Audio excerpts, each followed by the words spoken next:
6, Denmark. We have a good start at the first attempt, and West Germany nearest to us, early pacemakers. Claudia Fackinger and Christiane Zimmer, double from Heidelberg, German champions who won at Ghent and at Essen earlier this year. This is the 1500-meter check mark. Belgium clearly through first, but not a lot to choose between the remainder. The Belgians, Inge Boucher in the bow and Marianne van der Merwe at the stroke. This is Gillian Bond and Carol Ann Wood for Great Britain. Bond in the bow. Bronze medal for Bond. So we're coming now towards halfway. This is the final of the lightweight double sculls for women. And the Belgians go through first. The United States now about a length behind in second.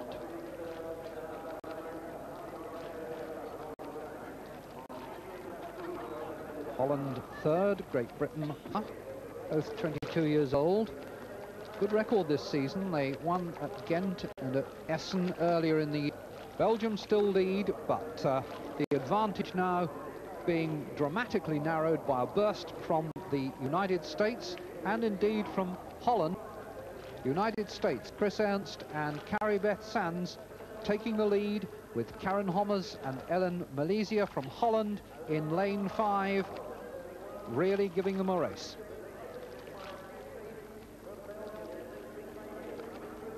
United States lead, Holland second, Belgium still third, but Britain now beginning to push forward into the bronze medal place. Just the bow of the number 4 boat you could see there. United States leading, Holland second, and there's the time with 500 meters to go. And tremendous challenge from the British coming through into the middle of these two, the Americans. United States still first, then Holland, then Britain, and over on this side, West Germany, to see if they can pull through now to steal silver from Holland. It's going to be gold for the United States. They've got about 100 meters to go. Chased by Holland, Holland chased by Great Britain. 80 meters to go. United States holding their form. Britain coming strongly at the Dutch. Can the British girls take the silver? United States lead. It's going to be gold for the United States, but there is very, very little now between Holland and Britain are finishing better than the Dutch. Bond and Wood.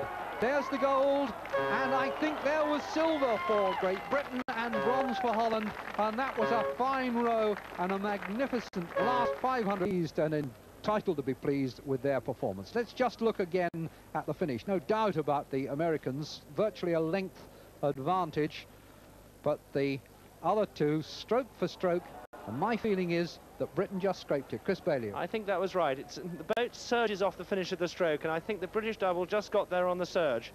But it's extremely difficult to choose because the British boat was just accelerating as the Dutch boat decelerated. And clearly from the line, it's impossible to tell.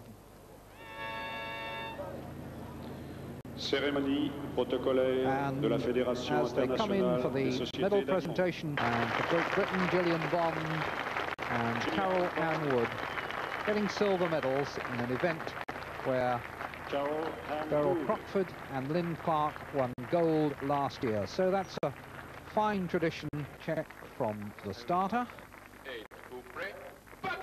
And away we go with the Australians in their yellow vests, nearest to the camera and making a good fast start. The white plastic boat of Great Britain in lane 3, also prominent, and in lane 5, the United States. And this is a race which we've all been awaiting for some time. Great. And very little to choose there between the first three. The order will get confirmed in a moment. It looked very much as though it would be Australia, United States and Great Britain, with very little indeed, just a third of a second covering the three of them. And these British girls have done just what was asked of them. They're well in contact, rowing a nice long rhythm. They'll be delighted too that the wind's dropped off. As these girls have to make the very best of their very limited weight. They have to make a 9-stone average.